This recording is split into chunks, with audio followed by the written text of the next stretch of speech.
Hi everyone, I'm Camila Mucci from Avenue Code, part of the team behind Extraordinary Women in Tech here in Canada. And today I'm thrilled to welcome one of our newest Diamond members, Sandi Jones. Sandi made a big pivot from music and theater in the tech to tech in the 90s, and she has been full of pivots ever since in her career. She has succeeded in technical roles, marketing, product, and of course, leadership, and she has traveled the world doing it. She currently leads IT operations for Interac, which is the core of the payments ecosystems in Canada. So welcome, Sandi. Thanks, Camila. It's great to be here. All right, very, very good. So, Sandi, can you tell us a little bit more about your career journey and the latest achievements you are most proud of? Well, as you said, it's been a lot of pivots, a lot of different kind of roles over the years. But the journey has been mostly around two things. It's around finding ways to use tech to make things better in business, and it's been about driving change.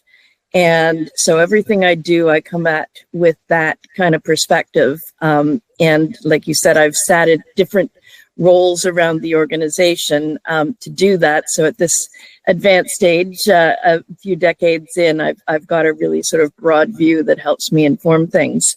The achievements that excite me the most are the ones that take a while, because they're improvement after improvement until there's a big aha moment. And the one that really still excites me the most is from my previous job, because I'm still on that journey at Interac. Okay. But what we did at my previous job, big multinational offices around the world, we started with very loosely coupled, kind of not very good networks and security. Not bad, but just not where they needed to be.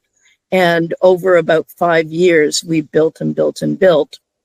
And one of the themes within that was to bring security to where the employee is. Because we had things like blizzards in North America, typhoons in Asia, Japan was getting the Olympics. So we knew that every once in a while, an entire city full of people needed to be at home. Yeah. And we knew there was a lot of travel. We wanted people to be able to go office to office and so on. We had a sort of 30% hybrid kind of environment back, well before COVID showed its head. And so we worked on switching from sort of traditional security to cloud-based security services that let us put that stuff closer to the employee.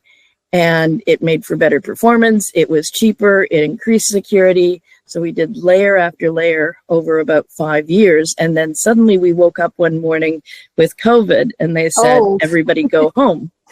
And the network and security teams are usually in the background. They get lots of complaints, no credit for anything. They're the unsung heroes. And suddenly, while all of our peers across the industry were panicking and upgrading and trying to roll in new services and having people have to work in shifts in the day and night just to get by with their infrastructure till they caught up, our executive called and said, what do we have to do? And we said, go home. And they did. And we did an overnight pivot to like 98% work from home with, no drama. And to see the executives giving a shout out to the network and security teams, and they were really the heroes of that whole thing. Like, that's what all the small victories over those years added up to. And it's a moment I'll never forget, is just realizing that the network team and the security team were the heroes for a change. And that's the kind of thing that really, really hits me. Yeah, that's actually very, very impressive for sure. And lots of challenges, like you said. And moving to, if you could give some piece of advice to this new young generation of women entering the tech world, what would it be?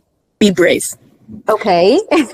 Give answers even when you don't know if you're right. Okay. So one of the biggest frustrations most of us find, especially early on, is I don't know what they want. They haven't told me what they want. I don't know what the solution is. I'm afraid I'm going to be wrong. And secret about people is it's much easier to criticize, critique, and revise than it is to say what you want in the first place. And that goes for bosses too. That's true. So if you ask them a couple of clarifying questions, go away and then put on paper, here's what I think you want. Is that right? You'll get that feedback.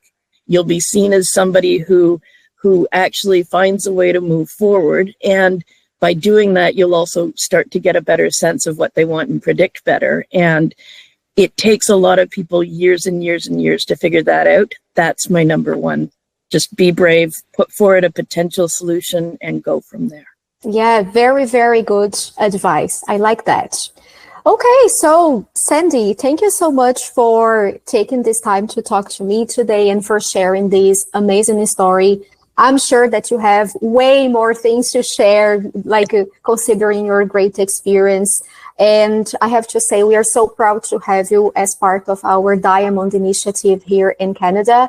And I'm looking forward to start building something great together with you. So thanks a lot. Thank you.